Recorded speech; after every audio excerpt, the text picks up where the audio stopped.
অনন্য মাতৃত্ব। মাতৃত্বের আস্বাদ কে না গ্রহণ করতে চায়। সব মেয়েরাই নিজের জীবনের একটা নির্দিষ্ট সময়ে চায় তার কোল আলো করে কেউ আসুক, যার কাছ থেকে সে মা ডাক শোনার সৌভাগ্য লাভ করবে।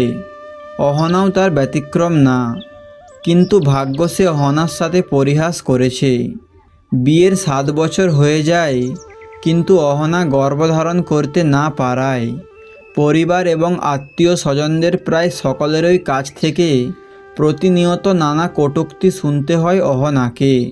শহরের নামি দামি ডাক্তার, বদ্যি কোনো কিছুই বাদ যায়নি, কিন্তু ফলাফল সেই শূন্য। একদিকে নিজের অক্ষমতা, তো আরেক দিকে স্বজন পরিজনদের ব্যঙ্গ এবং কটূক্তি। সব কিছু মিলিয়ে অহনার জীবনটা যেন দুর্বিহ হয়ে উঠেছে। তাই তো ধীরে ধীরে অহনা সব কিছু থেকে নিজেকে দূরে রাখতে শুরু করে দেয়। সারাদিন ঘরের 4 দেওয়ালে নিজেকে বন্দি করে রাখে।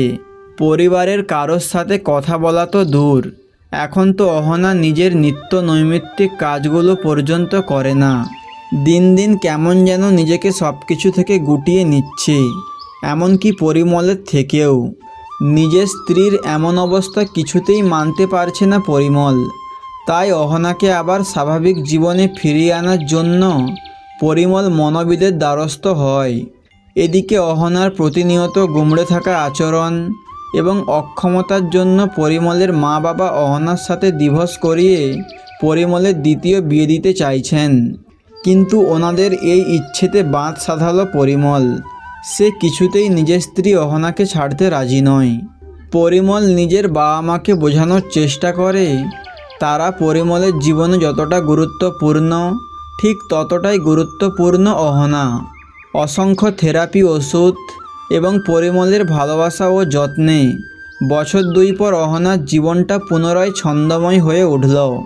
এবার যাতে অহনা এই ছন্দময় তাল কাটিয়ে জীবন থেকে মুখ ফিরিয়ে না নেয়, তাই অনেক বুঝিয়ে একদিন পরিমল অহনাকে একটা অনাথ আশ্রমে নিয়ে গিয়ে ওর হাতে 1 বছরের ছোট্ট শিল্পীকে তুলে দিয়ে বলে, আজ থেকে শিল্পী আমাদের মেয়ে। অহনা ছোট্ট শিল্পীকে কোলে নিয়ে মাতৃত্বের স্বাদ অনুভব করতেই অহনার চোখে জল এসে যায়। হঠাৎ যেন নিজের অন্ধকার জীবনে আলোক তরঙ্গের উৎসের সন্ধান পেয়ে যায়। অহনা শিল্পীকে নিজের মমতা এবং ভালোবাসার আঁচলে ঢেকে বছরের পর বছর, দিনের পর দিন কাটিয়ে দেয়। আজ অহনার সেই ছোট্ট শিল্পীর স্বাদ অনুষ্ঠান।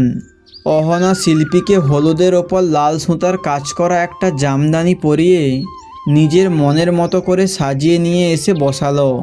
শিল্পীকে ধান দুর্বা দিয়ে আশীর্বাদ করার সময়ে অহনার চোখের কোণ থেকে 1 ফোঁটা জল গড়িয়ে পড়ল দেখে শিল্পী তার মাকে জিজ্ঞাসা করে, কি হলো মা, তোমার চোখে জল কেন? অহনা গাল ভর্তি হাসি নিয়ে বলে, এটা তো আনন্দাশ্রু। আমার সেই ছোট্ট শিল্পী আজ কত বড় হয়ে গেছে। খুব শীঘ্রই সে মাতৃত্বের স্বাদ গ্রহণ করে এক সম্পূর্ণ নারীতে পরিণত হবে। হঠাৎ করে শিল্পীকে পেটে হাত দিতে দেখে অহনা কি হয়েছে জিজ্ঞাসা করাতে শিল্পী বলে, মা, মনে হলো বেবি কিক করলো। এটা শুনেই অহনা শিল্পীর পেটের ওপর হাত রেখে শিল্পীর অনাগত সন্তানকে অনুভব করার চেষ্টা করে। অহনার পূর্ণ মাতৃত্বের আস্বাদ গ্রহণ করতে না পারার আক্ষেপটা আজ যেন মিলিয়ে গেল। সকলের অজান্তে মাতৃত্বের প্রতিটা পর্যায়ের যে অনন্য স্বাদ, সেই স্বাদ শিল্পীর মাধ্যমে অহনা আজ প্রতিটা মুহূর্তে অনুভব করছে। শিল্পীর পেটের উপর হাত রেখে শিল্পীর অনাগত সন্তানকে উদ্দেশ্য করে বলে, ছোট্ট সোনা, তাড়াতাড়ি আসো, আমরা সবাই যে তোমার অপেক্ষা করছি।